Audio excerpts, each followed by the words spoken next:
మన ప్రభువును ప్రియరక్షకుడైన యేసుక్రీస్తు వారి పరిశుద్ధ నామములో మీ అందరికీ వందనాలు తెలియజేస్తూ పిల్లల మరి ఒక మంచి విషయాన్ని మనం ధ్యానించబోతూ ఉన్నాం. ముందుగా మీకు తెలియజేసినట్లుగా సువార్త వ్యాప్తి కొరకు సమస్తము సహించాలా అనే ఈ మంచి విషయాన్ని మనము ఆలోచన చేద్దాం పిల్లల. మరి వాక్య ధ్యానం కొరకు అపోస్తులైన పౌలు గారు రాసిన మొదటి కొరింథీ పత్రిక అపోస్తులైన పౌలు గారు రాసిన మొదటి కొరింథీ పత్రిక 9వ అధ్యాయము మనం చదువుకుందాం. మొదటి కొరింథీ పత్రిక 9వ అధ్యాయము 12వ వచనాన్ని మనం చదువుకున్నాం కదా. మరి అపోస్తులైన పౌలు గారు కొరింథీ సంఘానికి పత్రిక రాస్తూ ఆ పత్రికలో తెలియజేస్తున్న ఒక మంచి మాటని మనము ధ్యానం చేస్తున్నాం పిల్లగా. చదువుకుందాం. అమ్మా, ఇతరులకు మీ అధికారంలో పాలు కలిగింది కదా, మాకు ఎక్కువ కలదు కదా. అయితే మేము ఈ అధికారమును వినియోగించలేదు. అంతేకాదు, క్రీస్తు సువార్తకు ఏ అభ్యంతరములను కలుగు చేయకుండాకై అన్నింటినీ సహించుచున్నాము అంటూ అపోస్తులైన పౌలు గారు సంఘానికి పత్రిక రాస్తున్నారు. లేదా ఇక్కడ పౌలు గారు రాస్తున్న ఈ మాటలో ఎంతో ఆవేదనతో బాధతో కూడుకున్న మాటలు ఆయన మాట్లాడుతూ ఉన్నారు. ఈ కొరింథీ సంఘంలో ఉన్న పరిస్థితులు, ఆ సంఘంలో వారు ఉంటున్న తీరు, వీటన్నిటినీ చూసి బాధతో వేదనతో పౌలు గారు రాస్తున్న పత్రికే మనం చదువుతున్న కొరింథీ పత్రిక. ఎంత బాధతో వేదనతో ఈ పత్రికను రాస్తున్నారో మనకు అర్థం కావాలంటే 2వ కొరింథీ పత్రిక మనం చదువుతున్నప్పుడు ఒకసారి 2వ కొరింథీ పత్రిక 2వ అధ్యాయం 4వ వచనం మనం చదివితే, 2వ కొరింథీ పత్రిక 2వ అధ్యాయం 4వ వచనంలో పౌలు గారు మాట్లాడుతూ ఆయన మాట్లాడుతున్న మాటలు చూడండి ఒకసారి. మీకు దుఃఖము కలుగవలనని కాదు కానీ మీ ఎడల నాకు కలిగి ఉన్న అత్యధికమైన ప్రేమను మీరు తెలుసుకోవాలని, ఇక్కడ చూడండి, నిండు శ్రమతోనూ మనోవేదనతోనూ ఎంతో కన్నీరు విడుచు మీకు వ్రాసితిని అంటున్నారు ఆయన. సరే, ఎంత వేదనతో బాధతో కన్నీరు విడుస్తూ పౌలు గారు అంత పత్రికను రాస్తున్నారు పిల్లలు. కారణం ఏంటయ్యా అంటే, ఎందుకు ఇంత బాధ, ఎంత వేదన, ఎంత దుఃఖం ఆయన మనసులో ఉన్న? ఒకవైపు కన్నీరు, గుండె బరువుకిపోయింది, మనసు చాలా వేదనతో బాధపడుతుంది. అయినప్పటికీ కూడా దాని అంతటిని సహించుకొని భరించుకొని పౌలు గారు ఎందుకు ఈ పత్రికలు రాస్తున్నారు అని మనం ఆలోచిస్తానంటున్నాడు. క్రీస్తు సువార్తకు ఏ అభ్యంతరమైనను కలుగకుండవలెనని సమస్తమును సహించుచున్నాను అంటున్నాను ఆయన. అంటే సువార్త వ్యాప్తి జరగాలి. ఆ సువార్త వ్యాప్తి జరగాలి అంటే ఎన్నో ఇబ్బందులు ఉంటాయి, ఎన్నో సమస్యలు ఉంటాయి, ఎన్నో పోరాటాలు ఉంటాయి. వాటన్నింటినీ కూడా ఏం చేయాలి అని అంటే అంటున్నారు పౌలు గారు, సహించాలి. అంటే సువార్త వ్యాప్తి జరగాలి అంటే ఏమండి, అభ్యంతరాలు ఉంటాయంట, సమస్యలు ఉంటాయంట. వాటన్నింటినీ కూడా ఏం చేయాలి అంటే వాటన్నింటినీ కూడా సహించాలి అని పౌలు గారు రాశారు. ఎందుకంటే సువార్త అనేది ఎంత గొప్పదో ముందు మనకు అర్థం కావాలనుకుంటున్నాం.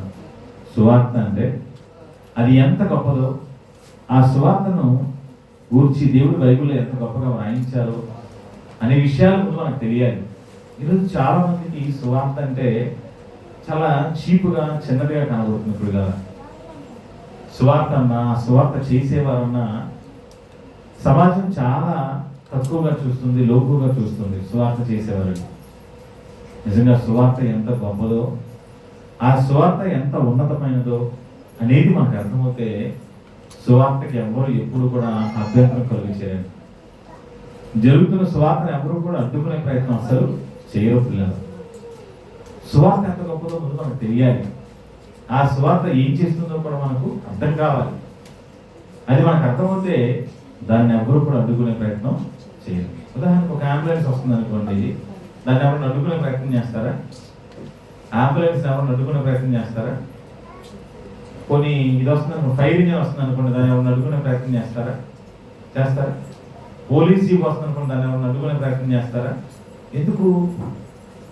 అవి అవసరమైనవి. ఒక అంబులెన్స్ ప్రమాదంలో ఉన్న వ్యక్తిని కాపాడడం కోసం వెళ్తుంది కనుక ఎంత ట్రాఫిక్ ఉన్న రోడ్డు అయినా వెంటనే ఏం చేస్తారంటే అంబులెన్స్ వినపడగానే సైడ్ ఇచ్చేస్తారు. ముందు అర్జెంట్గా అది వెళ్ళిపోవాలి, అది వెళితే ఒక మనిషి ప్రాణం కాపాడబడుతుంది అనేది మనందరి మనసులో ఉన్న ఆలోచన. అందుకే అంబులెన్స్ సరైన వినపడగానే వెంటనే ఎక్కడో వెళ్ళిపోతుంటాం, దానికి దారి ఇవ్వడానికి అందరూ ఏమంటే ప్రయత్నం చేస్తూ ఉంటారు. అలాగే ఒక ఫైర్ ఇంజిన్ కూడా వస్తున్నప్పుడు దాని శబ్దం మనకు వినపడగానే వెంటనే మనం ఏం చేస్తామంటే దానికి దారి ఇవ్వడానికి వెంటనే సిద్ధమైపోతాం. కారణం ఎక్కడో ప్రమాదం జరుగుతుంది. ఈ ఈ యొక్క ఫైర్ ఇంజిన్ వెళ్తే కానీ అక్కడ మంటలు ఆరవు, ఆ మంటలు ఆరితే కానీ అక్కడ ఉన్న ప్రజలు కాపాడబడదు అన్న ఆలోచన మన మనసులో ఉంది కనుక ఒక ఫైర్ ఇంజిన్ వస్తున్న వెంటనే మనం దారి చేస్తాం. అలాగే ఒక పోలీస్ వాహనం వచ్చినప్పుడు మనం ఎంత ఒప్పుకుంటామంటే ఎక్కడో ఏదో జరుగుతుంది అల్లరి, ఆ అల్లరిని ఆపడానికి పోలీసు వారు వెళుతున్నారు కనుక వారికి మనం దారి ఇవ్వాలి, లేకపోతే అక్కడ పెద్ద గొడవలు జరిగిపోతాయి, ప్రమాదాలు జరుగుతాయని. కాబట్టి కొన్ని మనం మన మనసులో బలంగా ముద్రించుకున్నాం. ఒక అంబులెన్స్ వస్తే దారి ఇవ్వాలని, ఒక ఫైర్ ఇంజిన్ వస్తే దారి ఇవ్వాలని, ఒక పోలీసు వారు వస్తే వారికి మనం సహకరించాలని. కారణం ఏంటంటే వారు చేసే పని ఏంటో మనకు అర్థమైంది కనుక మనం వారికి సహకరిస్తుంటాం, వారిని అడ్డుకునే ప్రయత్నం అసలు మనం చేయం. అలాగే సువార్త గురించి కూడా మనకు అర్థమవుతే ఈ సువార్త కూడా ఎంత గొప్పదన్న విషయం మనకు తెలిస్తే ఇప్పుడు కదా ఈ సువార్తను ఆటంకపరచడానికి ఎంతో మంది ఎన్నో రకాలు ప్రయత్నిస్తుంటారు. అది హైందవ సోదరులే కావచ్చు, లేదా మతోన్మాదులే కావచ్చు, లేదా క్రైస్తవులే కావచ్చు. దేవుని పిల్లలు అనుకున్న వారు కూడా సువార్తలన్నీ ఆటంకపరుస్తారా, ఇబ్బంది పెడతారా అంటే దేవుని పిల్లలు అనుకున్న వారు కూడా అభ్యంతరాలు చేస్తారు. చూద్దాం బైబిల్లోకి వెళ్ళి. అయితే ఎవరేం చేసినా, ఎవరి విధంగా ప్రవర్తించినా సువార్త అనేది ఎంత గొప్పదో మనకు అర్థమవుతే దానిని ఏమండి అడ్డుకునే ప్రయత్నం లేదా దానికి అభ్యంతరం కలిగి చేసే పనిని ఎవరు కూడా చేయలేరు. అవసరమైన దానికి సపోర్ట్ చేస్తారు తప్ప దానిని ఎవరు కూడా ఆటంకపరిచే పనిని చేయరు. కనుక అసలు సువార్త ఎంత గొప్పదో ముందు మనకు తెలియాలి, దాన్ని మనం తెలుసుకోవాలి. ఏమండి ఎంత గొప్పదంటే ఒక మంచి మాట చూడండి. కాబట్టి రోమిలకు రాసిన పత్రికలో మనం చూస్తే కదా, రోమపత్రికలో మనం చూస్తే రోమపత్రికలో ఒక మంచి మాట ఉంటుందండి.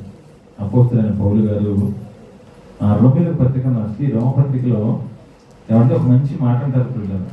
ఎంత మంచి మాట ఉంటుందంటే సాక్షాత్తు ఏమండి క్షమించండి గలతీ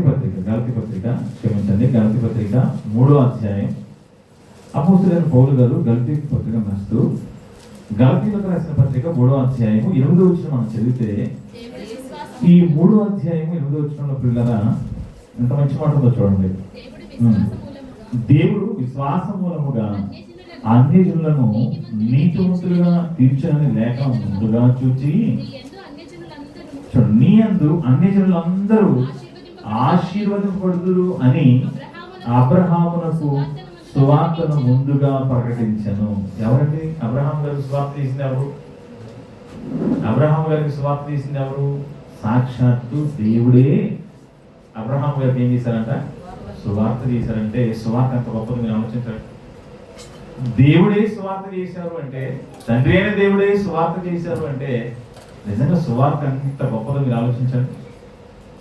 ఎంత గొప్పది కాకపోతే తండ్రి అయిన దేవుడే ఆయనే సువార్త చేశాడు అంటే నిజంగా సువార్త చాలా గొప్పది, చాలా విలువైనది, అది చాలా బలమైనది, అది చాలా అవసరమైనది అని మనకు అర్థం కావాలి పిల్లలు.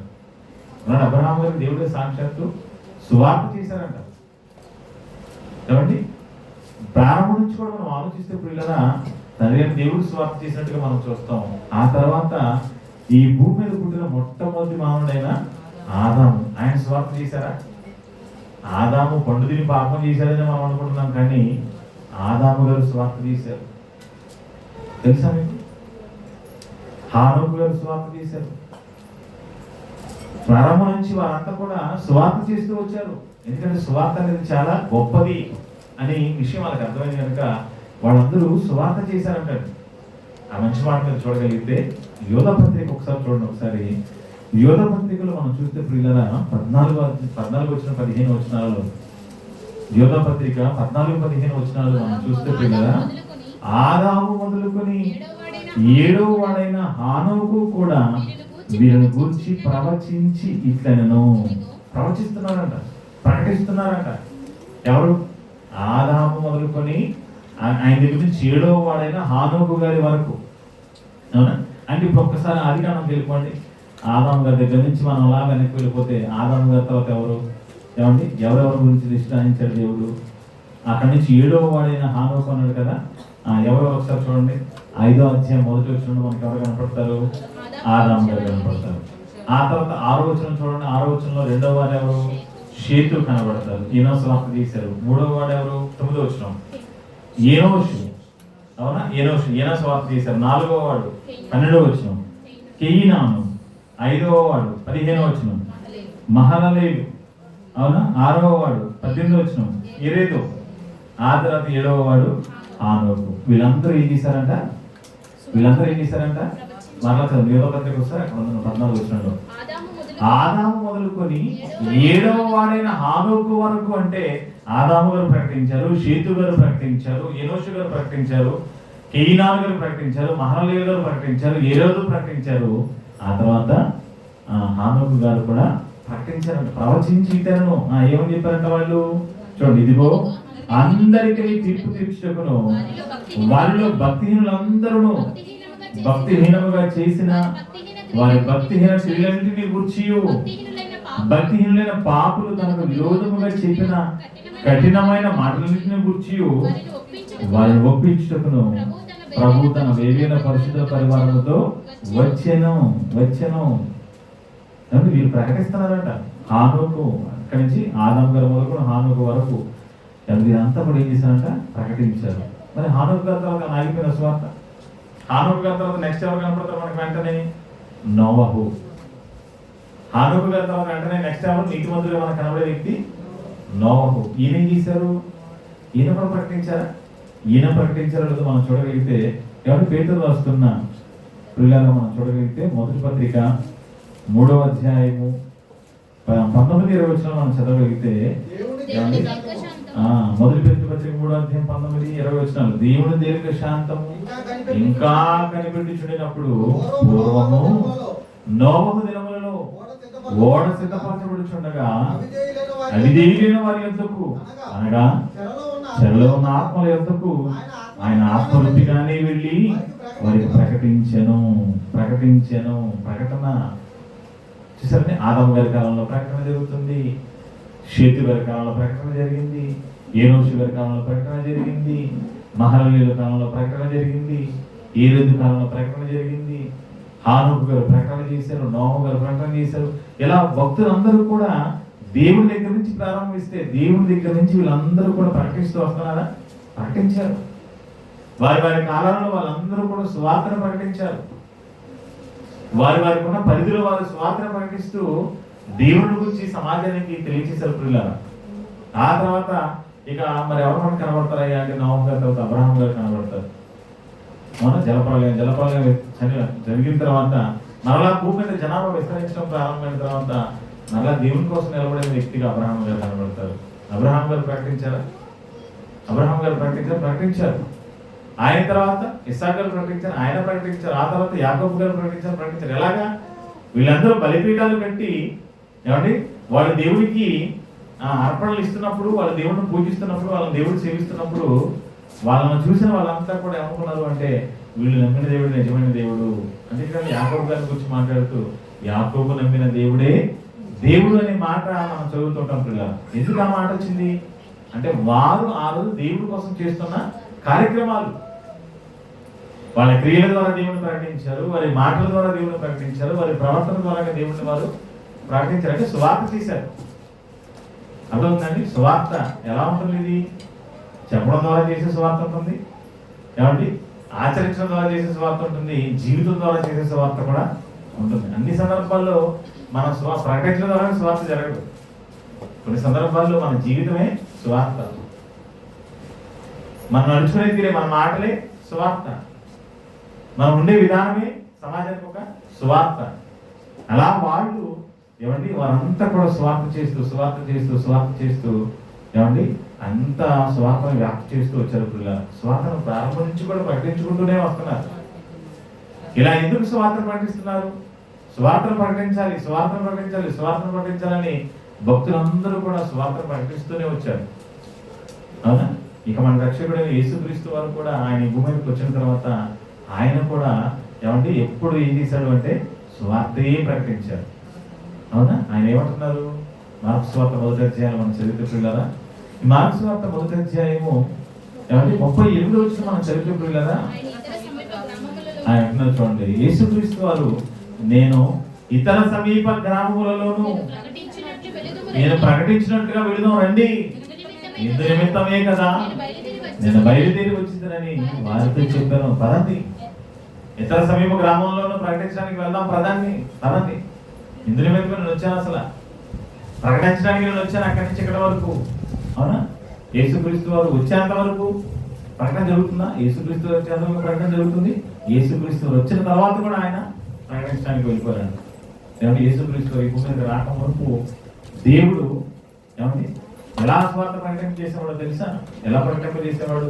ఇర్మీయా గ్రంథం నుంచి మాత్రం ఇర్మీయా గ్రంథం 7వ అధ్యాయము మనం చదివితే పిల్లగా, ఇర్మీయా గ్రంథం 7వ అధ్యాయము 25వ వచనం ఒకసారి చూడగలిగితే, ఈ 7వ అధ్యాయం 25వ వచనంలో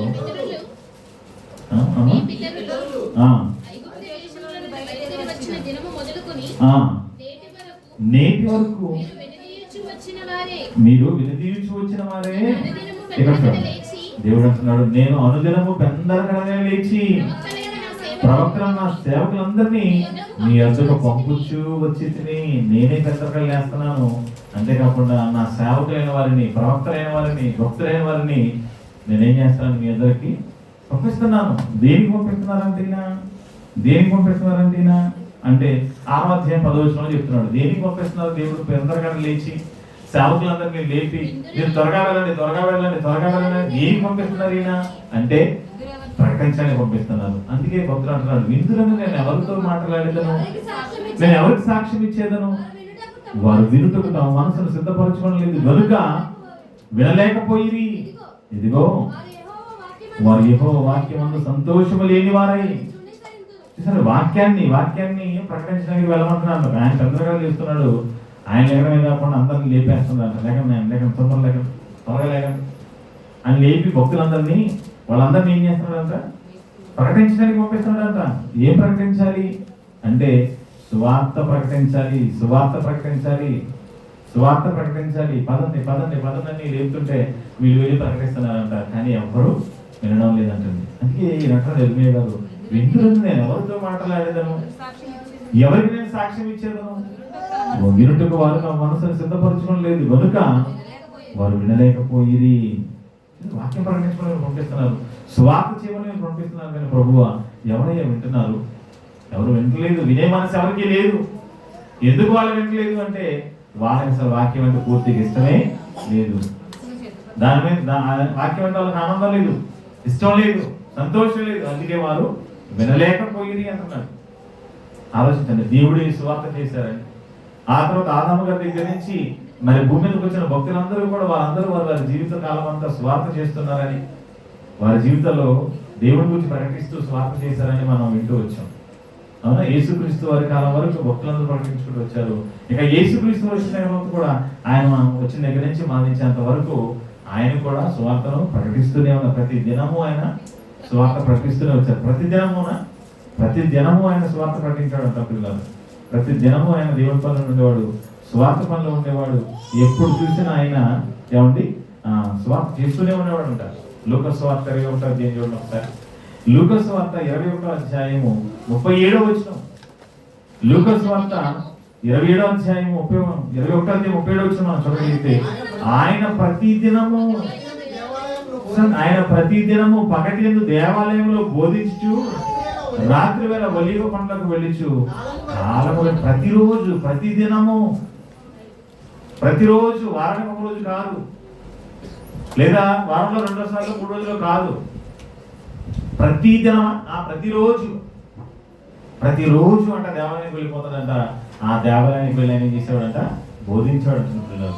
ఈయన ప్రతిరోజు వెళ్ళి వాక్యాన్ని బోధిస్తుంటే అక్కడ ఉన్న ప్రజలు కూడా ఏం చేసేవారు అంటే చూడండి, 30 వచ్చిన చూడండి, ప్రజలందరూ ఆయన మాట వినుటకు దేవాలయంలో ఆయన ఎదుకు పెద్దలకడే వచ్చేవారు అంటే, పెద్దలకడే వచ్చేవారు. ఆయన ప్రకటిస్తుండేవాడు అంట ప్రతిరోజు.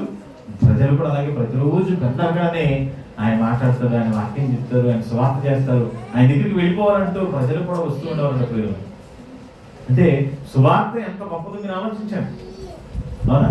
సువార్త అంటే యేసుక్రీస్తు వారి మరణ సమాధి పునరుత్థానమే సువార్త అనుకున్నాం, కానీ యేసుక్రీస్తు వారి మరణ సమాధి పునరుత్థానమే కాదు. అంతేకాకుండా వాక్యం ప్రకటించడం కూడా ఏమన్నారు తెలుసా? సువార్తే. అవునా? పేతురు రాస్తున్న మొదటి పత్రిక 1వ అధ్యాయం చివరి వచనంలో మీరు చదవగలిగిన మీకు ప్రకటింపబడిన సువార్త ఈ వాక్యమే అనే మాట మనకు కనబడుతుంది. తెలుసా? అక్కడ చూడండి, మొదటి పేతురు పత్రిక 1వ అధ్యాయము చివరి మాట మనం చూడగలిగితే మీకు ప్రకటింపబడిన సువార్త వాక్యమే సువార్త. వాక్యాన్ని ప్రకటించడం సువార్త చేయడం.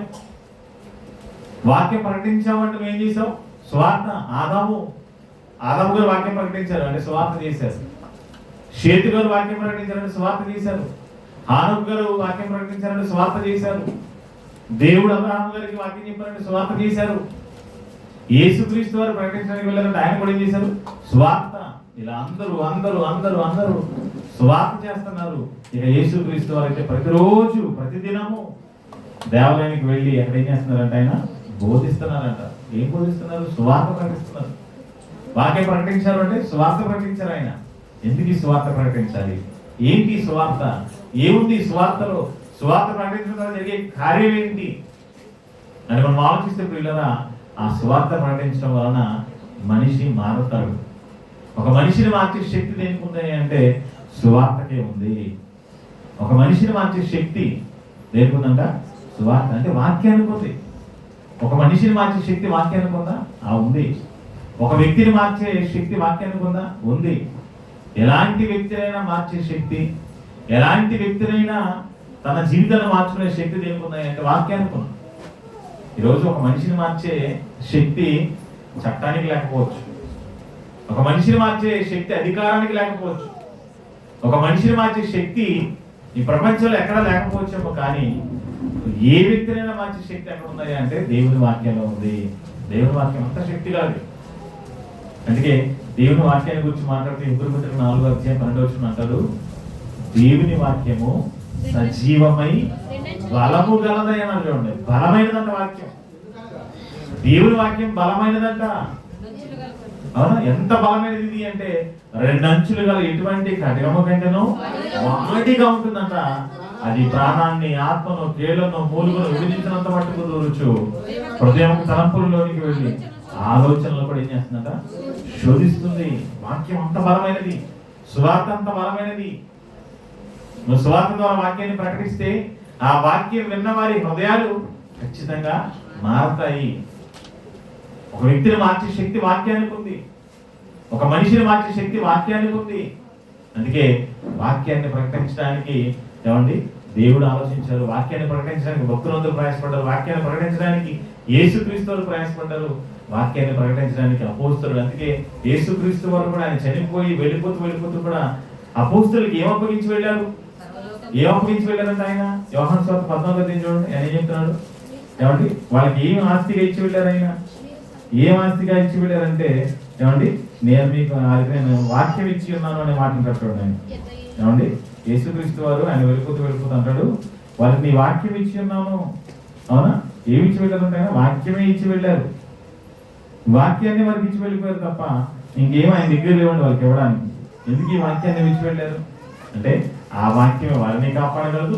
ఆ వాక్యమే వారు బోధిస్తే విన్నవారిని కూడా కాపాడగలదు. కనుక యేసుక్రీస్తు వారు అంటారు 17వ అధ్యాయం, క్షమించండి, యోహాను సువార్త 17:14 మనం చూస్తే పిల్లరా, వారికి నీ వాక్యం ఇచ్చి ఉన్నాను. అవునా? 7వ వచనం కూడా చూడండి, అక్కడ 17:7 కూడా చూడండి, ఇదే మాట, నీవు నాకు అనుగ్రహించిన మాటలు నేను వారికి ఇచ్చి ఉన్నాను. చూసారండి, మీరు నాకు ఇచ్చారు తండ్రి, మీరు నాకు ఏ మాటలు అయితే ఇచ్చారో అదే మాటలు నేను వాళ్ళకి ఇచ్చేసాను శిష్యులకు అంటున్నాడు. అదే మాట 14వ వచనం కూడా చెప్తున్నారు, వారికి నీ వాక్యం ఇచ్చి ఉన్నాను. ఎందుకని వాక్యాన్ని ఇచ్చి వెళ్ళారు యేసుక్రీస్తు వారు అంటే వాక్యము బలమైనది. ఆ వాక్యము ద్వారా వారిని వారు కాపాడుకోగలరు, ఆ వాక్యం ద్వారా ఎదుటి వారిని కూడా కాపాడగలరు. వాక్యం నిన్ను రక్షిస్తుంది, వాక్యం అది విన్నవారిని కూడా రక్షిస్తుంది.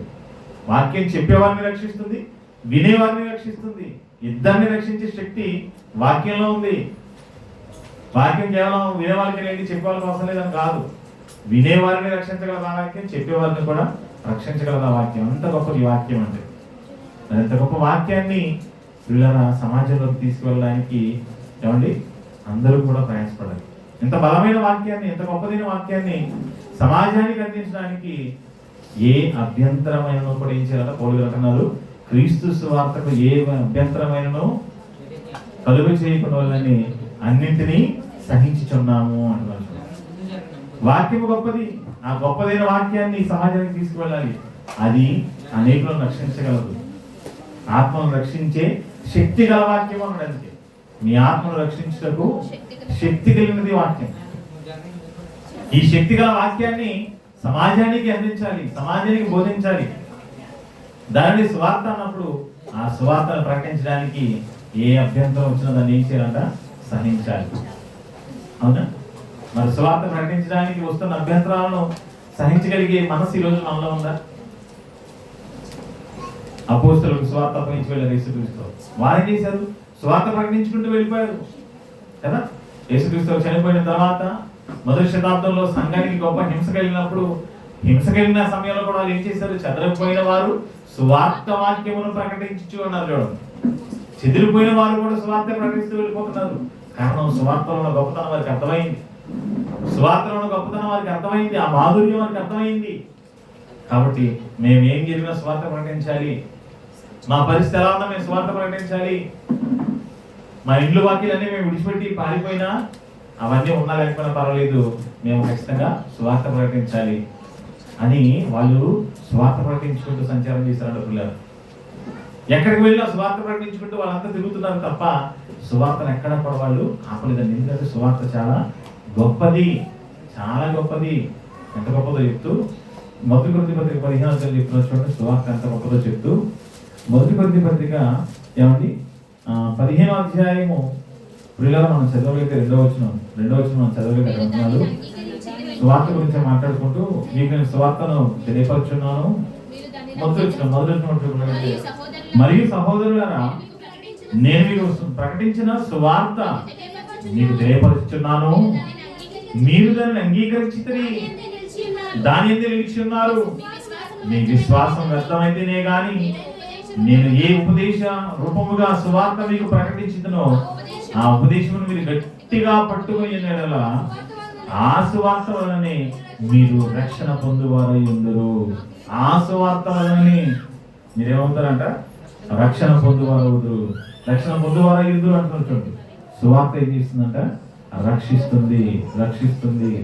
అందుకే అపోస్తలులందరూ కష్టపడి ప్రాణాలు తెగించి సువార్త ప్రకటించారు. ఆ అపోస్తలుల తర్వాత పౌలు గారు ఈ సువార్త భారాన్ని తీసుకుని ఆయన కూడా ఎవరి చాలా కష్టపడి సువార్త చేశారంట. ఆయన సువార్త ప్రకటించారంట. ఎలా సువార్త ప్రకటించాలో చూడగలిగితే పిల్లరా మరొక మంచి మాట చూడండి ఒకసారి. ఏమండి మొదటి తెస్సలోనిక పత్రికకు పౌలు గారు లేఖ రాస్తూ, అపోస్తలుడైన పౌలు గారు తెస్సలోనిక రాసిన మొదటి పత్రిక ఏమండి 2వ అధ్యాయం మనం చదవగలిగితే పిల్లరా 2వ అధ్యాయం మనం చదవగలిగితే ఈ 2వ అధ్యాయంలో ఏమండి 8వ వచనం చూద్దాం. చూడండి 8వ వచనం నుంచి మనం చదివితే, మీరు మాకు బహుప్రియులై ఉంటిరి గనుక మీ యందు విశేషాపేక్ష గలవారమై దేవుని సువార్తను మాత్రము గాక మా ప్రాణములు కూడా మీకు ఇచ్చటకు సిద్ధపడి ఉంటిమి. అవును సహోదరులారా, చూడండి, మా ప్రయాసమును కష్టమును మీకు జ్ఞాపకం ఉన్నది కదా. మేము మీలో ఎవరికైనా భారముగా ఉండకూడదని రాత్రింబగళ్ళు కష్టము చేసి జీవనము చేయించు మీకు దేవుని సువార్తను ప్రకటించి కష్టపడుతూ సువార్త ప్రకటించాలంట. ఒకవైపు ఆయన పోషించుకోవడానికి, ఆయనతో ఉన్న వాళ్ళని పోషించుకోవడానికి కష్టపడుతున్నారు.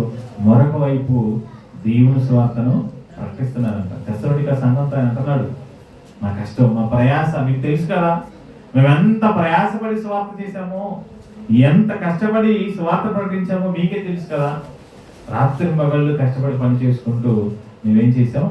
సువార్తను ప్రకటించాము. కష్టపడి సువార్తను ప్రకటించారు. ఎందుకంటే ఎంత కష్టపడాలి? సువార్త ప్రకటించడానికి ఎందుకంత ప్రయాసపడాలి? సువార్త ప్రకటించడానికి ఎందుకు ప్రాణాలను పణంగా పెట్టాలి? సువార్త ప్రకటిస్తూ ఎందుకు తమ ప్రాణాలను వాళ్ళు పోగొట్టుకోవాలి అంటే సువార్త చాలా గొప్పది. సువార్తే మనలను రక్షిస్తుంది. ఆ సువార్త వలననే మీరు రక్షణ పొందువారై ఉందురు అన్నట్టు. ఆ సువార్త వలననే మీరు రక్షణ పొందువారై ఉందురు. మీరు రక్షణ పొందాలా? అయితే మీరు సువార్త చేయాలి. సువార్త చేస్తేనే రక్షణ పొందువారై ఉందురు అనే మాటను దేవుడు చెప్పేశారు. అందుకే వారు తమను తాము రక్షించుకోవడం కోసం, అంతేకాదు ఎదుటిన్న వారిని కూడా రక్షించడం కోసం సువార్తను ప్రకటించారు. ఇలా సువార్తను ప్రకటిస్తుంటే ఆ ప్రకటిస్తున్న వారికి ఎన్నో ఆటంకాలు, ఎన్నో అభ్యంతరాలు, ఎన్నో ఇబ్బందులు, ఎన్నో సమస్యలు అవునా ఎదురయ్యారు. అలాంటి పరిస్థితులలో, అలాంటి ఇబ్బందులలో వాళ్ళు ఏం చేశారంట? సువార్తను ప్రకటించారంట. ఎలాంటి పరిస్థితులు తెలుసా? సువార్త ప్రకటిస్తున్న పౌలు గారికి ఎటువంటి పరిస్థితులు వచ్చాయో తెలుసా? ఎటువంటి పరిస్థితులు వచ్చాయని బాధపడుతూ ఆయన పత్రిక రాస్తున్నాడు తెలుసా? ఆ మాటలు తెలుసా? అది మీకు అర్థం కావాలంటే ఇదే పత్రిక మనం చదువుతున్నాం కదా, మొదటి తెస్సలోనికీ పత్రిక 2వ అధ్యాయము చూడగలిగి పిల్లరా, 2వ అధ్యాయము 3వ వచనం చూడండి. ఎలయనగా మా బోధ కపటమైనది కాదు, అపవిత్రమైనది కాదు, మోసయుక్తమైనది కాదు గాని. అంటే ఎలాంటి సువార్త వచ్చేసాయి చూడండి. ఇక్కడ మీరు ఆలోచిస్తే 2వ వచనంలో అంటున్నాయన మా సువార్త కపటమైనది కాదు, అపవిత్రమైనది కాదు, మోసమైనది కాదు అన్నాడంటే ఈ 3 కూడా ఉన్నాయా? అపవిత్రమైనది ఉంది, ఏమండి, తర్వాత కపటమైనది ఉంది, మోసయుక్తమైనది కూడా ఆ రోజు ఉంది. అంటే కపటమైన బోధ చేసేవాళ్ళు ఉన్నారు, మోసయుక్తమైన బోధ చేసేవారు ఉన్నారు, అలాగే అపవిత్రమైన బోధ చేసేవారు కూడా ఉన్నారు. బోధే వీళ్ళు చేస్తున్నది కూడా ఏంటంట? బోధే. మేము కూడా చేస్తున్నది బోధే. స్వార్థ మేము ప్రకటిస్తున్నాం, మేము స్వార్థనే ప్రకటిస్తున్నాము అనుకుంటున్నారు. కానీ వాళ్ళు తమ బోధలు ఏం చేస్తున్నారంట? కపటమైన బోధ, అపవిత్రమైన బోధ, మోసయుక్తమైన బోధ. అవునా? అంటే బోధలు మార్చేశారు, తప్పుడు బోధలు చేసే సమాజానికి. అటువంటి తప్పుడు బోధలు సమాజంలో వినబడుతున్న వేళ అటువంటి తప్పుడు బోధలు విని మీరు మోసపోతారేమో, జాగ్రత్త. మేము ఎంత కష్టపడి మీకు సువార్త చేశాం, మేము ఎంత ప్రయాసపడి మీకు సువార్తను ప్రకటించాము, ఎంత ప్రయాసపడ్డాము ఏమండి? ఆ మాట మీకు అర్థం కావండి. పైన అక్కడ 2వ అధ్యాయం 2వ వచనం కూడా చూడండి. 2వ వచనం కూడా అంటున్నాడు, మీరు ఎరిగినట్టే మేము ఫిలిప్పీలో ముందు శ్రమపడి అవమానం పొంది ఎంతో పోరాటముతో దేవుని సువార్తను మీకు బోధించుటకై పోరాటం చేశారంట. ఎంతో పోరాడి తెస్సలోనిక పట్టణానికి సువార్త ప్రకటించడానికి పోరాటం, ఎంతో పోరాడి దేవుని సువార్తను మీకు బోధించుటకై మన దేవుని ధైర్యం తెచ్చుకుంటామని మీకు తెలుసు అంటున్నాడు. పోరాటం చేసి సువార్త చేశారా? ఈరోజు ఉద్యోగాల కోసం పోరాటాలు చేసేవారు, ఆస్తుల కోసం పోరాటాలు చేసేవారు, అధికారాల కోసం పోరాటం చేసేవారు ఉన్నారు. కానీ సువార్త ప్రకటించడం కోసం పోరాడే వాళ్ళు ఎవరున్నారు చెప్పండి? సువార్త ప్రకటించడం కోసం పోరాటం చేసి సువార్తను ప్రకటించేవాళ్ళు, పోరాటం చేసి దేవుడి వాక్యాన్ని ప్రకటించేవారు ఉన్నారా?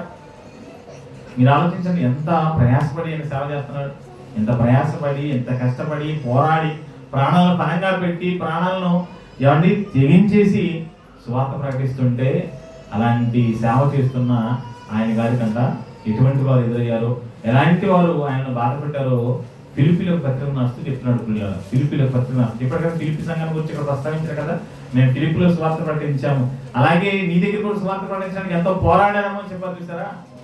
ఆ ఫిలిప్పీ ప్రాంతంలో సేవ చేస్తే సువార్త ప్రకటించి ఆత్మను రక్షించే ప్రయాస ఆయన పడ్డారు. అవునా?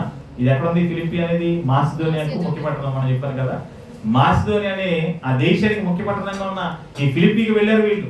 ఈ ప్రాంతానికి వెళ్ళి సువార్త ప్రకటించారు, అక్కడ సంఘాన్ని కట్టారు, అనేక మందిని దేవుని కోసం నిలబెట్టారు. ఆ దేవుని కోసం అనేక మందిని నిలబెట్టి సంఘాన్ని కట్టి చక్కటి సేవ పరిచర్య అక్కడ ప్రారంభిస్తే అక్కడ ఏం జరిగింది అనే విషయాన్ని మనం చూడగలుగుతారా? ఏమండి, ఆ మొదటి అధ్యాయం 15-16 కలిసి ఉంటుంది. ఏమండి, అలాంటి పరిస్థితుల మధ్య అక్కడ చక్కగా సంఘాన్ని స్థాపించి చక్కటి పరిచర్య చేస్తే అక్కడ ఏమైపోయిందంటే మీరు చూడండి, ఇక్కడ అంటున్నారు, కొందరు అసూయ చేతను, కలహ బుద్ధి చేతను, మరికొందరు మంచి బుద్ధి చేతను క్రీస్తును ప్రకటించుచున్నారు. ఎలాంటి బోధ జరుగుతుందంటే ఇక్కడ చూడండి ఒకసారి. తెస్సలోనికలోనేమో కపటమైన బోధ, అపవిత్రమైన బోధ, మోసయుక్తమైన బోధ చేసేవాడు ఉన్నారని అక్కడ చెప్తున్నాడు. ఇక్కడికి వచ్చేసరికి ఇలాంటి వాళ్ళు చేశారంట, అసూయ చేత బోధించేవారు, కలహ బుద్ధి చేత బోధించేవారు, మరి కొందరు మంచి బుద్ధి చేత బోధించేవారు. అసూయ చేత బోధించేవారు ఉన్నారా? అవును. దేవుని వాక్యాన్ని బోధించే వాళ్ళు అసూయ చేసింది. వాక్యం మంచిదే కానీ బోధించేయాలే ఉంది అసూయ. వాక్యం మంచిదే కానీ బోధించేయాలే ఉంది కలహం. వాక్యం మంచిదే మరొక ఆయనలో ఉంది మంచి బుద్ధి ఉంది. మంచి బుద్ధి చేత బోధించేవారు కొందరు, అసూయ చేత బోధించేవారు మరి కొందరు, కలహ బుద్ధి చేత బోధించేవారు మరి కొంతమంది. ఇలాగా బోధిస్తుంటేనంట ఏమండి ఏం చేశారంటే వాళ్ళు పౌలు గారు ఇలా బోధిస్తుంటే చూడండి, వారైతే నా బంధకములతో కూడా నాకు శ్రమను తోడు చేయవాలని తలంచుకొని శుద్ధ మనసుతో కాక కక్షతో క్రీస్తును ప్రకటించుచున్నారు. వీరైతే నేను సువార్త పక్షమున వాదించుటకు నియమబడి ఎరిగి ప్రేమతో ప్రకటించున్నారు. అయితే బాగుంది కదా. కక్ష చేత బోధించేవారు ఉన్నారంట, తర్వాత కలహం చేత బోధించేవారు ఉన్నారంట, మంచి బుద్ధితో బోధించేవారు ఉన్నారు, రకరకాలుగా బోధ తీసేవారు ఉన్నారంట. మనకు పౌలు గారు ఏం చేశారు? 18 వచ్చిన ఆయననేమి నిశ చేతనే గాని సత్యము చేతనే గాని ఏ విధము చేతనైనను క్రీస్తు ప్రకటింపబడుచున్నాడు, అందుకు నేను సంతోషించున్నాను, ఇక ముందును సంతోషించును. ఇప్పుడు ఈ మాటను మీరు మనసులో పెట్టుకొని 1 కొరింథీ 9:12 చదివితే మీకు అర్థం అవుతున్నారు. క్రీస్తు సువార్తను ప్రకటించుటకు ఏ అభ్యంతరమైనను కలుగు చేయకుండాలని అన్నింటినీ సహించుచున్నాము. పౌలు గారు తలుచుకుంటే అభ్యంతరం పెట్టగలరు. అక్కడ ఫిలిప్పీ పట్టణంలో అలాంటి బాధ్యతలు పౌలు గారు తలుచుకుంటే ఆయన కావాలనుకుంటే అక్కడ ఆయన అభ్యంతరం పెట్టగలరు. అభ్యంతరం పెట్టి అవతల వాళ్ళు కక్ష చేత కలహ బుద్ధి చేత చేస్తున్న సేవను ఆపేయగలరు ఆయన. కానీ ఆయన ఏం చేయదలుచుకోలేదు. వద్దు, వాళ్ళు కలహ బుద్ధి చెప్తున్నారా, అసూయతో చెప్తున్నారా, కోపంతో చెప్తున్నారా, కక్షతో బోధిస్తున్నారా, క్రీస్తుని కదా ప్రకటిస్తున్నారు, క్రీస్తుని ప్రకటించిన వాళ్ళు నేను వాళ్ళని అభ్యంతరపరచను. అభ్యంతరపరచాలని కూడా అది చెప్పానండి, ఆపేయగలైనా. ఎందుకంటే ఆయన కష్టపడి ప్రారంభించింది అక్కడ పరిచర్య. ఫిలిప్పీ పట్టణానికి వెళ్ళింది పౌలు గారు, అక్కడ పరిచర్య ప్రారంభించింది పౌలు గారు, అక్కడ సంఘాన్ని కట్టింది పౌలు గారు. తన రెండవ ప్రయాణంలో మొట్టమొదటి వెళ్ళింది ఆ ప్రాంతానికే. అయినా అక్కడ ఆయనకు అవకాశం ఉన్నా, ఆయనకు అధికారం ఉన్నా పౌలు గారు ఏం చేశారు? మాకు చాలా అధికారం ఉంది. అదే అక్కడ 9 మనం చదువుతాం చూడండి. ఇతరులకు మీపై అధికారం ఉంటే వాళ్ళందరికంటే ఎక్కువగా నాకు మీపై అధికారం ఉంది, అయినను క్రీస్తు సువార్తకు ఏ అభ్యంతరములను కలుగు చేయకుండా వల్లని అన్నింటినీ సహించున్నాము. నాకు అధికారం ఉంది, నేను ఆపగలను, నేను ఆపేయగలను, అడ్డుకోగలను. నేను అడ్డుకుంటే మనుషులు అడ్డుకుంటున్నాను నేను అనుకుంటున్నాను, కానీ నేను ఏమవుతున్నాను? సువార్తను ఆపిన వాడిని అవుతాను. కనుక నేను అలా ఆపి సువార్తను అభ్యంతరపరచను. చేయనివ్వండి. కష్టంతో చేస్తారా? చేయనివ్వండి. ద్వేషంతో చేస్తారా? చేయనివ్వండి. అసూయత చేస్తారా? అసూయత చేయనివ్వండి. కలహబుద్ధి చేస్తారా? కలహబుద్ధి చేసేనివ్వండి. వాళ్ళు ఏ బుద్ధితో చేసినా, ఏ మనసుతో చేసినా వాళ్ళు ఏం చేస్తున్నారు? క్రీస్తును ప్రకటిస్తున్నారు. క్రీస్తును ప్రకటిస్తున్నందుకు సంతోషం, కానీ నన్ను బాధపెడుతున్నారు. అక్కడ అంటున్నారు అదే వారు నా శ్రమలతో కూడా వారైతే నా బంధకములతో కూడా 1:17 చదువుతున్నాం చూడండి. వారైతే నా బంధకములతో కూడా నాకు శ్రమను తోడు చేయవలనని తలంచుకొని, ఇప్పటికే చాలా శ్రమలో ఉన్నాను నేను, బంధకాల్లో ఉన్నాను నేను. అవునా? పౌలు గారు ఎన్నో బంధకాలు, ఎన్నో ఇబ్బందులు ఉన్నాడు ఆయన. అలాంటి ఇబ్బందుల్లో బాధల్లో ఉన్నాడు సేవకుడు. అలాంటి సేవకులు మనం బాధపెట్టకూడదు. ఆ సేవ చేస్తున్న ఆయన కొంచెం సహకారిగా మనం కూడా నిలబడదాం, అతన్ని కొంచెం బలపరిచే ప్రయత్నం చేద్దాం. ఆయనను బలపరిస్తే, ఆయన ముందుకు మనం నడిపిస్తే, ప్రోత్సహిస్తే ఆయన ఇంకా గొప్ప సేవ చేస్తాడని అనుకోకుండా ఏం చేశారంటే, వారైతే నా బంధకములతో కూడా నాకు శ్రమను తోడు చేయవలనని తలంచుకొని శుద్ధ మనసుతో కాక కక్షతో బోధిస్తూ ఏమంటే బాధపడుతున్నాడు పిల్లరా. ఇంత బాధపడుతూ, ఇంత ఇబ్బంది పడుతూ, వేదన పడుతూ కూడా లోపల ఎంతో బాధ ఉంది. అయ్యో ఎందుకు ఇలా చేస్తున్నారు, ఎందుకు ఇలా జరుగుతుందనే బాధ, వేదన అయితే ఉంది. అడ్డుకునే అధికారం ఉంది, ఆపగల శక్తి ఉంది. కానీ ఏం ఆలోచించాడు పౌలు గారు అంటే, ఏ విధంగానైనా 18 వచ్చిన చూడండి. ఆయననేమి మిషి చేతనే గాని సత్యము చేతనే గాని ఏ విధము చేతనైనను క్రీస్తు ప్రకటింపబడుచున్నాడు, అందుకు నేను సంతోషిస్తున్నాను, భవిష్యత్తులో కూడా సంతోషిస్తాను. ఏం కాదు, చేయలేమని. సువార్త కదా చేస్తున్నాం, చేయలేమని. ఎందుకంటే సువార్త చాలా గొప్పది. ఆ సువార్తను దేవుడే ప్రకటించారు, భక్తులందరూ ప్రకటించారు. దేవుడే పెందలకడ లేచి తన భక్తులందరినీ పంపించి సువార్త ప్రకటించారు. భక్తులందరూ వారి వారి జీవితాల్లో సువార్త ప్రకటిస్తూ వచ్చారు. రక్షకుడైన యేసుక్రీస్తు వారు ప్రతిరోజు పెద్దగా లేచి దేవాలయానికి వెళ్ళిపోయారు. ప్రతిరోజు బోధించారు. అపోస్తలులు బోధించారు. మొదటి శతాబ్దం సంఘం బోధించింది. నేను కూడా బోధించాను. సువార్త ఎంత గొప్పదో, అది ఎంత కష్టమైనదో, దానిని బోధించిన ద్వారా జరిగే ఫలితం ఎంత గొప్పగా ఉంటుందో దాన్ని నేను కళ్ళారా చూశాను కనుక నేను ఆ సువార్తను ఎట్టి పరిస్థితుల్లో అడ్డుకోను. ప్రకటించేవారు ఎలాంటి వారైనా నాకు అవసరం లేదు, కానీ నేను మాత్రం ఎట్టి పరిస్థితులని అడ్డుకోను. ఇది ఎక్కడి నుంచి పౌలు గారు నేర్చుకున్నారు తెలుసా? యేసుక్రీస్తు వారు గమనించారు. ఎక్కడి నుంచి పౌలు గారు ఈ విషయాన్ని నేర్చుకున్నారు? ఈయనకి ఎవరు మాదిరి ఈ విషయంలో అంటే యేసుక్రీస్తు వారి మాదిరి. ఎందుకంటే యేసుక్రీస్తు ఒక మాట అంటారు, మత్తయి సువార్త 23వ అధ్యాయం సహన్ ఏమండి 23వ అధ్యాయం మొదటి నుంచి మీరు చూస్తే, మత్తయి సువార్త 23వ అధ్యాయం మొదటి నుంచి మీరు చూస్తే పిల్లరా యేసుక్రీస్తు అంటున్నారు చూడండి. అప్పుడు యేసు జన సమూహములతో తన శిష్యులతోనూ ఇతరులను శాస్త్రులను పరిసయ్యులను మోషే పీఠ ముందు కూర్చుండేవారు గనుక వారు మీతో చెప్పిన వాటన్నింటినీ అనుసరించి గైకొనుడి, అయినను వారి క్రియల చొప్పున చేయకుడి, ఎందుకంటే వారు చెప్పుదురే కానీ చేయరు. వీళ్ళు మంచి మనసుతో ఉన్నవాళ్ళు కాదు. వీళ్ళకి మంచి మనసు లేదు. వీళ్ళు బోధిస్తున్నది మంచి మనసుతో కాదు. మోసంతో బోధిస్తున్నారు, కపటంతో బోధిస్తున్నారు, అసూయతో బోధిస్తున్నారు, కక్ష చేత బోధిస్తున్నారు వీళ్ళు. కాబట్టి వీళ్ళు ఏదో మంచోళ్ళని వీళ్ళు చెప్పే వాక్యాన్ని కదా మీకు చెప్పట్లేదు నేను. వాళ్ళు మంచోళ్ళు కాదు, కానీ వాళ్ళు బోధించే వాక్యం మంచిది. అవునా? వాళ్ళు ఏం బోధిస్తున్నారు? ధర్మశాస్త్రం. ధర్మశాస్త్రం ఇచ్చింది ఎవరు? నా తండ్రి, మన తండ్రి అయిన దేవుడు మోషే గారి ద్వారా మనకి ఇచ్చాడు. మోషే గారి ద్వారా తండ్రి అయిన దేవుడు మనకి ఇచ్చిన ధర్మశాస్త్రంలో వాళ్ళు చెప్తున్నారు కనుక వాళ్ళు మంచోళ్ళు కాకపోయినా వాళ్ళు చెప్పేది మీరు వినండి అని అన్నాడే తప్ప వాళ్ళ పక్కన ఆ యేసుక్రీస్తు తెలుసుకుని వాళ్ళ పక్కన పెట్టలేదా? ఆయనకు అధికారం లేదా? ఆయన వాళ్ళని ఆపేయలేదా? ఆయన వాళ్ళని ఆపగలడు, అడ్డుకోగలడు. ఆయనకు అధికారం ఉంది, ఆ సామర్థ్యం ఉంది. వాళ్ళ నోరు కూడా ఎత్తనవ్వలేడు. కానీ ఎందుకు ఆయన ఆపేశాడు? ఎందుకు ఆయన మౌనం అయిపోయాడు అంటే ఆయన దేవుడిచ్చిన ధర్మశాస్త్రం వాళ్ళు చెప్తున్నారు కనుక వాళ్ళకి నేను అభ్యంతరం కలిగించను. అలాగే యేసుక్రీస్తు భూమి మీద కాలంలోనే ఏమంటే కొంతమంది అంట యేసుక్రీస్తు వారిని ఆయన దగ్గర రాకపోయినా యేసుక్రీస్తు వారి నామాన్ని ప్రకటిస్తున్నారంట. ఆయన నామంలో అద్దాలు దేవులు వెలగొడుతూ సేవ చేస్తున్నారంట. శిష్యులు వచ్చి యేసుక్రీస్తు అని చెప్తారు, అయ్యా ఇగో వాళ్ళు వచ్చి మీ నామాన్ని ప్రకటిస్తున్నారు, మీ నామాన్ని సువార్త చేస్తున్నారు, మరి వాళ్ళని ఆటంకపరచాలి అని చెప్పాను. కానీ అప్పుడు యేసుక్రీస్తు అంటారు, ఏమండి మన పక్షమున ఉన్నవాడు మనకు విరోధి కాదు, ప్రకటించనివ్వండి, ప్రకటించనివ్వండి. స్వార్థ కదా ప్రకటించనివ్వండి. విరోధి ఏం కాదు మనకు అతను, కాకపోతే మనసు బాలేదు. మనకు విరోధం కాదు, మనసు చెడిపోయింది. కక్షతోనో, అసూయతోనో, ద్వేషంతోనో, కోపంతోనో స్వార్థ ప్రకటిస్తున్నాడు. అలాగే అతను మనకు విరోధేమి కాదు, ప్రకటించనివ్వండి. చూసండి, యేసుక్రీస్తు వారు శిష్యులతో చెప్పారు. అదే యేసుక్రీస్తు వారు శాస్త్రుల పరిచయాల గురించి కూడా చెప్తున్నారు జనసమూహంతో. ఇదిగో వాళ్ళు మంచి వాళ్ళు కాకపోయినా వాళ్ళు చెప్పేది మీరు వినండి. అంటే యేసుక్రీస్తు వారు అక్కడ వాళ్ళని అభ్యంతరం పెట్టలేదు. ఆయన వాళ్ళని అభ్యంతరం పెట్టలేదు. ఈ విషయం ఎవరు అర్థం చేసుకున్నారు? పౌలు గారు అర్థం చేసుకున్నారు. కనుకే పౌలు గారు స్వార్థ పరిచర్యలో ఎంతో మంది ఆయనకు ఆటంకంగా మారిపోయారు. అందుకే ఆయన అంటాడు, సంఘములను కూర్చిన చింతయు నాకు, సంఘములను కూర్చిన చింత పౌలు గారికి ఉందా? ఉంది పిల్లలు.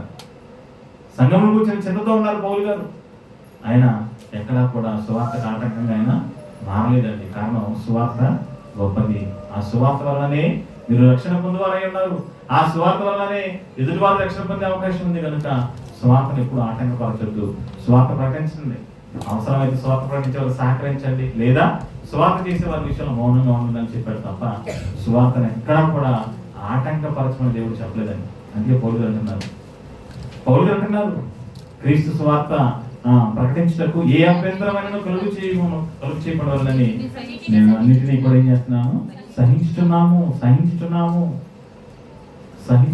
అంటారు పౌలు గారు.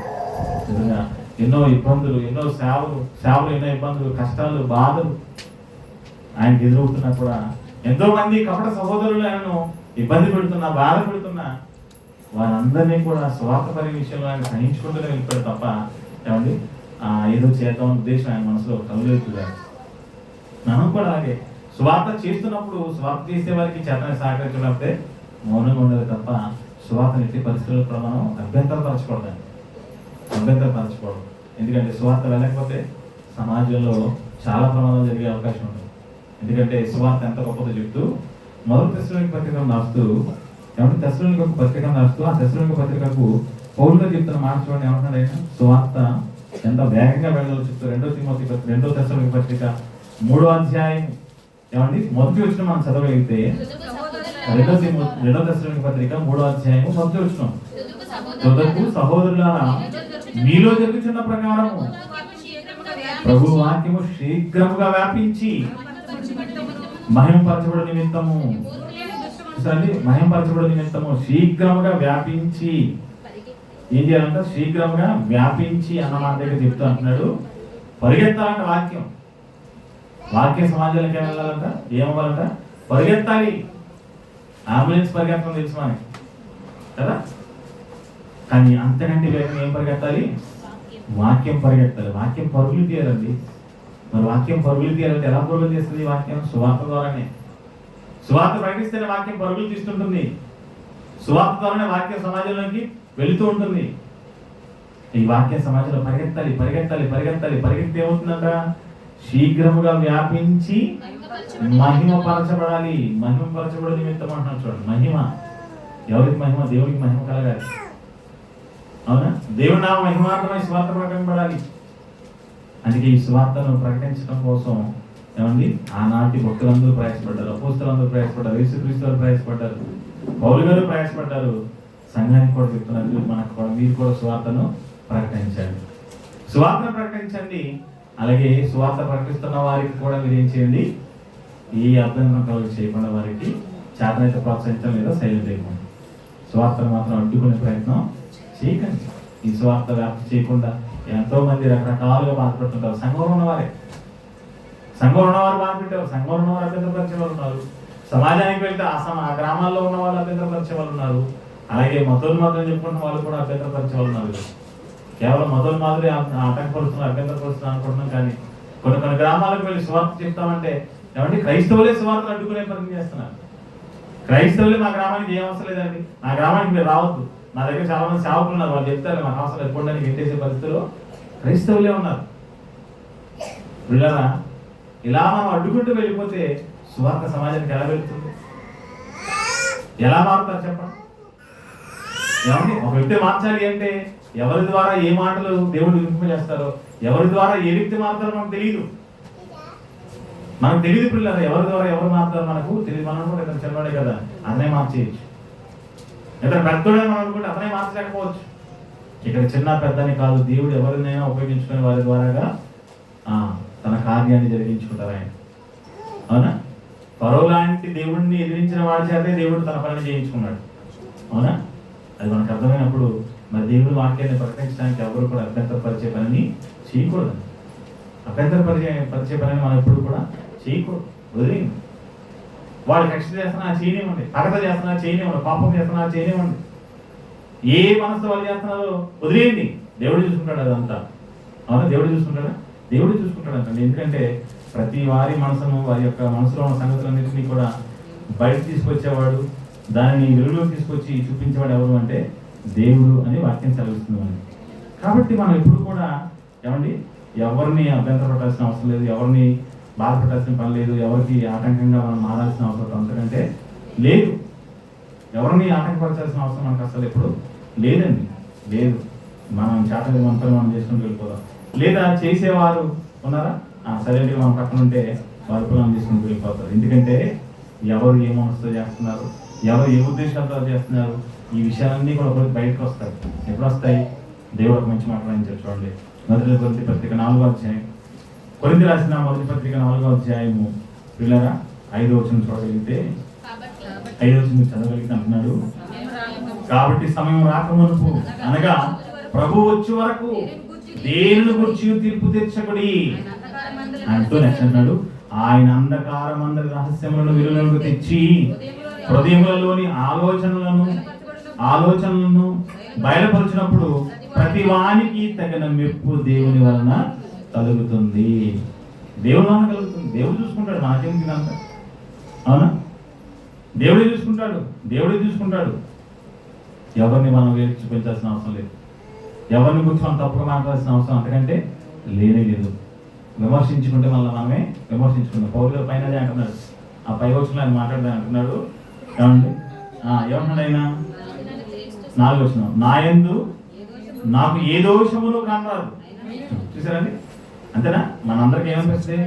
నాలో నాకు ఏ తప్పు కనబడదు, మీలో మీకు కూడా ఏ తప్పు. ఎంతసేపు మనకి ఎవరి తప్పులు కనపడతాయి? ఎదుటిన్నోడిది కనపడుతుంది. కానీ ఇక్కడ పౌలు గారు అన్నాడు ఎంత మంచి మాట, నా యందు నాకు ఏ దోషమును కానరాదు, అయినను ఇందువలన నీతివంతునిగా ఎంచబడను. నన్ను విమర్శించి వాడెవరు? నేను నీతివంతున్నా, నాలో ఏ దోషం లేదో నాకు అనిపించినంత మాత్రం నేను నీతివంతున్నా కాదు, నాలో కూడా ఉంది లోపం. అది ఎవరికి తెలుసు? దేవుడికి తెలుసు. అది ఎప్పుడు బయటకు వస్తుంది? ఒక రోజు ఉంది, యేసుక్రీస్తు రాకడ సమయం ఉంది, ఆ రోజు అన్ని బయటకు వస్తాయి. తీర్పు తెచ్చొద్దు, ఎవ్వరికి ఎవరు తీర్పు తెచ్చొద్దు. ఆడు మంచోడు అండి, వీడు మంచోడు కదండి, ఆడు మంచిదండి, వీడు మంచిది కదా, వద్దు. మనకి ఎవరు మంచోళ్ళ ఎవరు మంచోళ్ళు కదని తీర్పు తెచ్చేయాలి హక్కు అధికారం మనకు లేదు. అలా నువ్వు అంటాడేమో దేవుడు అంటాడు, నువ్వు మంచివాడు అంటాడు దేవుడు, నువ్వు మంచిదానవా అంటాడు దేవుడు. మనం సమాధానం చెప్పగలవా? నేను మంచిదాన్ని అన్నావా? నువ్వు ఎంత మంచిదానవో చూపిస్తాను మొత్తం నీ బ్రతుకంతా. నేను మంచివాడిని అన్నావా? నీ బ్రతుకంతా చూపిస్తాను నువ్వు ఎంత మంచివాడు. ఎందుకంటే అవన్నీ మనం సో మనం మనం మన పరిధిలో మనం ఉంటూ, మనం చేతనైనందుకు మన స్వార్థ మనం చేసుకుంటూ, స్వార్థ ప్రకటించుకుంటూ, అనేక ప్రాంతాలు, అనేక పట్టణాలు, అనేక గ్రామాలు ఉన్నాయి, వాళ్ళందరికీ స్వార్థ ప్రకటించుకుంటూ వెళుతూ, ఎవరైనా ఒకరు స్వార్థ ప్రకటించడానికి వెళ్తున్నారా? వాళ్ళకు కూడా చేతన సహకరించడం లేదా? సైలెంట్గా ఉన్నారు. స్వార్థ మాత్రం సమాజానికి అది నిశ్చేతనైనను కక్ష చేతనైనను ఏ విధము చేతనైనను క్రీస్తు ఏమవుతున్నాడంట? ప్రకటించబడుతున్నాడు. అదే ఫిలిప్పీ పత్రిక 1:18 అంటున్నాడు ఆయన. నిశ్చేతనై కానీ కక్ష చేతనై కానీ ఏ విధము చేతనైనను క్రీస్తు ప్రకటించబడుతున్నాడు. ఇందుకు నేను సంతోషిస్తున్నాను, ఇక ముందు నేనేం చేస్తాను? సంతోషిస్తాను. క్రీస్తు ప్రకటించబడాలి. క్రీస్తు అంటే వాక్యము, వాక్యము అంటే సువార్త. ఈ వాక్యం వెళ్ళాలి. దీనికోసం ఎవరెవరు ఎన్ని విధాలుగా ఇబ్బంది పెట్టినా ఎప్పుడు కూడా బాధపడకుండా ధైర్యంగా సువార్త ప్రకటించుకుంటూ ముందుకు వెళ్ళిపోవాలి. సహించుకుంటూనే వెళ్ళిపోవాలి. అవునా? అలా సహించుకుంటూ భరించుకుంటూనే సువార్త చేసుకుంటూ వెళ్ళిపోవాలి. అవునా? ఈ సువార్త ప్రకటిస్తున్న సమయంలో తగ్గించుకొని వెళ్ళిపోతే ఏమంటే కొంతమంది రకరకాలుగా అనుకుంటూ ఉంటుంటారు. ఏమంటే ఇతనికి చేత కదండి, ఇతను ఏం చేయలేదండి, ఏదైనా మాట్లాడుతుంటారు. పౌలు గారిని కూడా అన్నారంట. పౌలు గారు బాధపడుతూ రాస్తున్నాడు చూడండి ఒకసారి 2 కొరింథీ పత్రిక 11వ అధ్యాయంలో పౌలు గారిని ఏమంటే మరి మీరు ఏం చేయలేరా, మీరు ఎందుకు ఇలాగా మౌనంగా ఉంటున్నారు, ఎందుకు ఇలా చేయలేకపోతున్నారు మీరు అంటే అంటున్నాడు. 7వ వచనం 11వ అధ్యాయం 7వ వచనం మనం చదవలేకపోతున్నారా? ఏమంటే 7వ వచనం నుంచి 2 కొరింథీ పత్రిక 11వ అధ్యాయం 7వ వచనం నుంచి, మిమ్మల్ని హెచ్చింపవలనని మీకు దేవుని సువార్తను ఉత్తముగా ప్రకటించుచు నన్ను నేనే తగ్గించుకున్నందున పాపం చేశాను నేను, ఇదే నేను చేసిన నేరం అంటున్నాడు ఆయన. మిమ్మల్ని హెచ్చించవాలని నన్ను నేను తగ్గించుకొని స్వార్థ చేశాను. మిమ్మల్ని హెచ్చించవాలని నన్ను నేను తగ్గించుకొని స్వార్థ చేశాను. మిమ్మల్ని హెచ్చించాలి, మిమ్మల్ని గొప్పలను చేయాలి, మిమ్మల్ని ప్రయోజకులను చేయాలి, మిమ్మల్ని కొండపై స్థితిలో నిలబెట్టాలి. మీరు సమాజంలో గొప్పగా కనబడుతుంటే ఆనందపడాలనుకుని నన్ను నేను తగ్గించుకొని మీకు స్వార్థ చేస్తే ఇప్పుడు నేను చివరికి మీకు ఏమైపోయాను? లోకు అయిపోయాను అంటున్నాడు. అదే నేను చేసిన నేరం, అదే నేను చేసిన పాపం. మీరు ఎంత బాధపడుతూ అంటున్నారు చూసారు ఆ మాట. ఆ మాట వాళ్ళకి ఎంత బాధ ఉంటే అంటాడు ఈ మాట. మిమ్మల్ని హెచ్చింపగలనని మీకు ఎదిగిన వాక్యం చెప్తున్నాను, మిమ్మల్ని ఎందుకు వాక్యాలు పెంచుతున్నాను, మిమ్మల్ని ఎందుకు వాక్యాలు పెద్ద చేస్తున్నాను అంటే మీరు రేపు సమాజాన్ని వాక్యం నేర్చుకుని సమాజానికి వెళ్ళి ప్రకటిస్తుంటే ఏమండి ఎంత గొప్పగా కనబడతారు.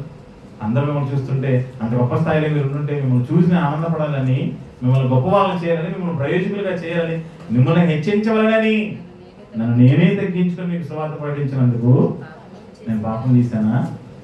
ఇదే నేను చేసిన పాపం, ఇదే నేను చేసిన నేరం కదండి. ఈరోజు తగ్గించుకొని వెళితే లోకువ తగ్గించుకొని ఎంత జ్ఞానం ఉన్నా, ఎంత తెలివి ఉన్నా, ఎంత వివేచన ఉన్నా తగ్గించుకొని సువార్త ప్రకటించాలి. వినేవాళ్ళని గొప్ప వాళ్ళని చేయాలి, సంఘస్థులని వాక్యాలను గొప్ప వాళ్ళని చేయాలి, చక్కగా వాక్యాలు నిలబెట్టి ప్రయోజకులను చేసి వారి సమాజానికి పరిచయం చేయాలని ఎంత తగ్గించుకొని వెళితే అంత లోకుగా వస్తారు. మనం ఎవరిని స్టేజ్ ఎక్కనివ్వకుండా, ఎవరిని మైకి పట్టుకొని ఇవ్వకుండా, ఎవరిని దగ్గర కూడా ఇవ్వకుండా, నువ్వు కట్టు బానిసలాగా ఉన్నంతకాలం నువ్వు పని చేయాలని చెప్పంటే ఆ సేవకు నిలబడి వస్తారు, గొప్పగా వస్తారు. అయ్యా అయ్యా అని ముందు నమస్కారాలు పెడతారు, దండాలు పెడతారు. తగ్గిపోయి నువ్వు పైన కూర్చొని కింద కూర్చుంటే అన్నోళ్ళు ఏం చేస్తారు? తొక్కేస్తారు. అలాగే పౌలు గారిని అలాగే చేశారంట. మిమ్మల్ని హెచ్చింపగలనని నన్ను నేను తగ్గించుకొని మీకు సువార్త ప్రకటించినందుకు నేను పాపం చేస్తున్నా మీకు పరిచయం చేయుటకై నేను ఇతర సంఘముల వలన జీతం పుచ్చుకొని వారి ధనమును దొంగిలిన వాడనైతిని. మీకు సువార్త నేను చేస్తున్నాను, మీకోసమే కష్టపడుతున్నాను, కానీ మీరు ఏ రోజు నన్ను పోషించలేదు, ఏ రోజు మీరు నాకు సహాయం చేయలేదు, మీకు సేవ చేయడానికి నేను ఎదుటి వాళ్ళ దగ్గర తీసుకొని నేను దొంగనైపోయానని బాధపడుతున్నాను. నేను కొరింథీ సంఘంతో అన్నాడు, మీకు సువార్త ప్రకటించడం నేను తగ్గించుకున్నాను, మీకు సువార్త ప్రకటిస్తుంటే నా కష్టాన్ని నా బాధను మీరేమీ పట్టించుకోకుండా ఏమండి మీరు వదిలేసిన మీకు నేను సువార్త ప్రకటించాను, ఎవరో నన్ను పోషించారు, నేను మీకు సువార్త చేశాను. నేను ఆ విషయంలో దొంగనైపోయాను. పోషించవలసింది మీరు, సహాయం చేయవలసింది మీరు, చూసుకోవాల్సింది మీరు, ఎందుకంటే నేను మీకోసం ప్రయాసపడుతున్నాను కనుక. కానీ మీరెవరూ ఆ బాధ్యత తీసుకోలేదు, వాళ్ళు నా కోసం ఆలోచించారు. నెక్స్ట్ చెప్తున్నారు చూడండి, నెక్స్ట్ అంటున్నారు, మరియు నేను మీ ఎదురు ఉన్నప్పుడు నాకు అక్కడ కలిగి ఉండగా నేను ఎవరి మీదనో భారం మోపలేదు. మాసిదోనియా నుండి సహోదరులు వచ్చి నా అక్కడ తెరిచింది. మాసిదోనియా అంటే ఫిలిప్పీ నుంచి. మాసిదోనియా ఎక్కడ ఉందని చెప్పాను, ఫిలిప్పీ పట్టణం. మాసిదోనియాలో ఏముంది, ఫిలిప్పీ పట్టణం ఉంది, ముఖ్య పట్టణం.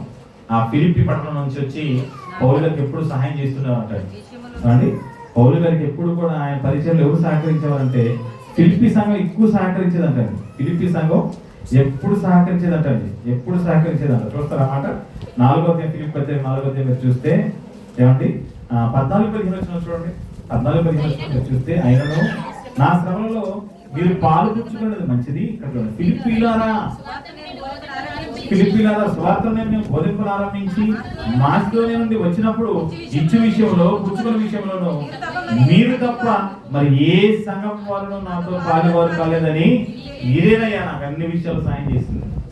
ఇచ్చే విషయాన్ని కావచ్చు, పుచ్చుకునే విషయంలో మీరు తప్ప.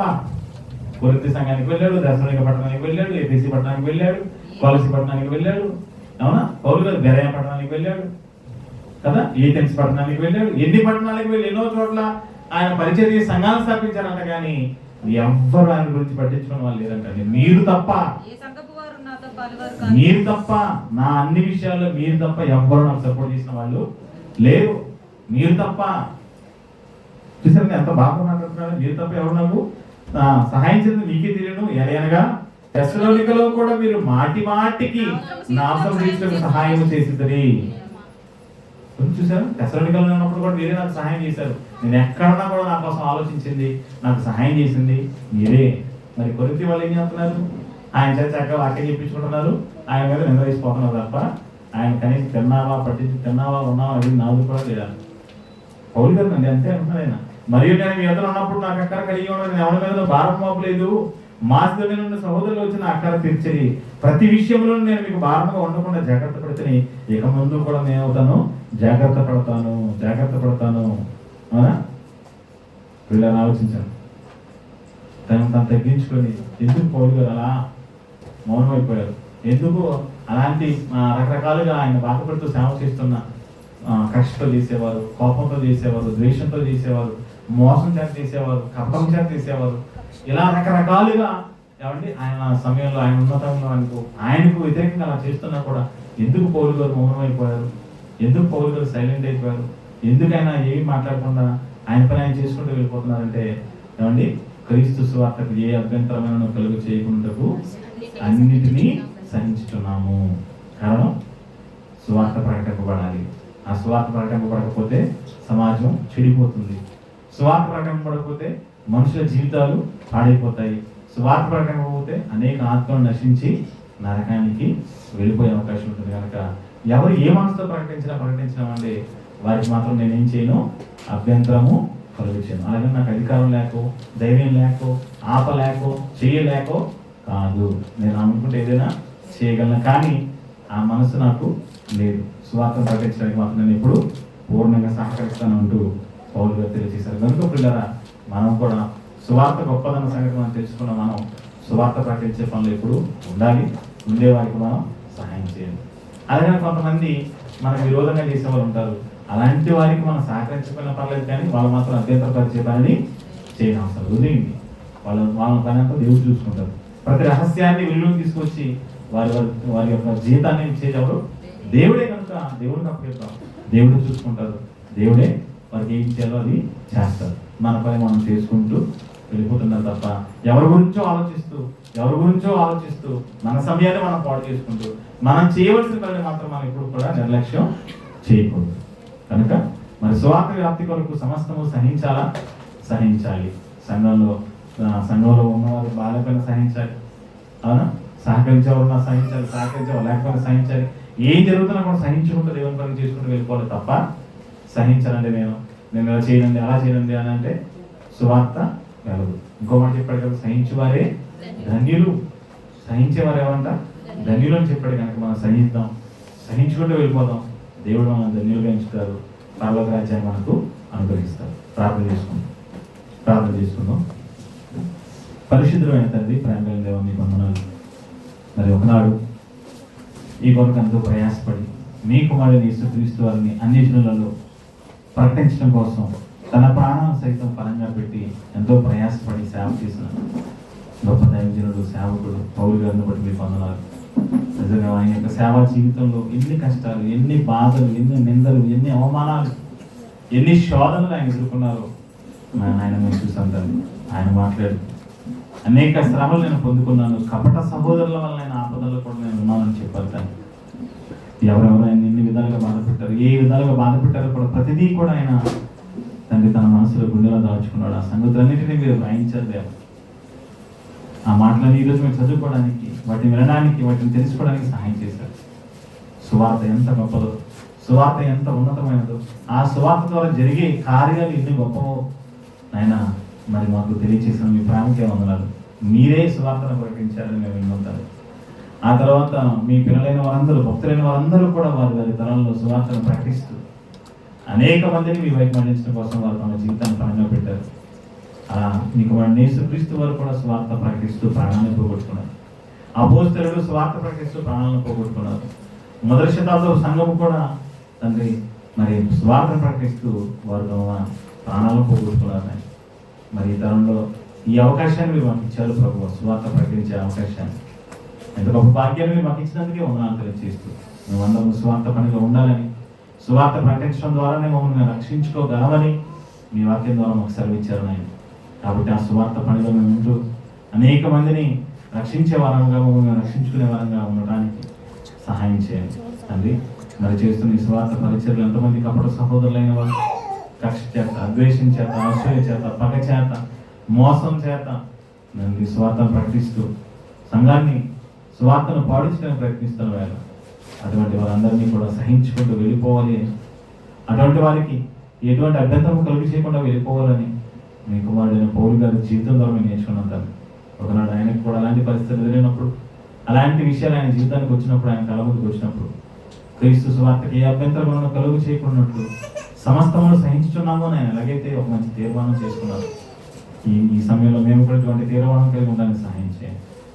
క్రీస్తు సువార్తకి ఏ అభ్యంతరమైన కలుగు చేయకుండా వల్లని మేము అందరం కూడా తండ్రి అన్నింటినీ సహించగలుగుటకు సహాయం చేయండి. రకరకాలుగా మనం బాధ పెట్టేవారు ఉన్నారు, ఇబ్బంది పెట్టేవారు ఉన్నారు తండ్రి. ఆయన దాన్ని సహించి మంచి మనసును మాకు దయచేయండి. సహించుకుంటూ మీ కుమారుడైన క్రీస్తు సువార్త ప్రకటింపబడుతున్నాను ఒకే ఒక ఆనందంతో ముందుకు వెళ్ళడానికి మాకు తగిన జ్ఞానాన్ని ప్రసాదించుకొని ప్రార్థిస్తాం. మీరు ఇచ్చిన మంచి మాటలకే వందనాలు తెలియజేస్తూ భక్తుల జీవితాల ద్వారా మేము మంచి పాఠాలు నేర్చుకొని మా జీవితంలో వాటిని అనుసరించగలుగుటకు తగిన జ్ఞానము మాకు అనుగ్రహించమని మిమ్మల్ని వేడుకుంటూ విన్న వాక్య ప్రకారంగా మేము నడుచుకోవడానికి సహాయం చేయడం ప్రార్థిస్తాం. జగన్ కార్యక్రమాన్ని కూడా తోడుగా ఉండమని వేడుకుంటూ యేసుక్రీస్తు వారి పరిశుద్ధ నామములో ఈ ప్రార్థనను మీకు చేయించున్నాము తండ్రి. మంచిది పిల్లలు మరి సమయంలో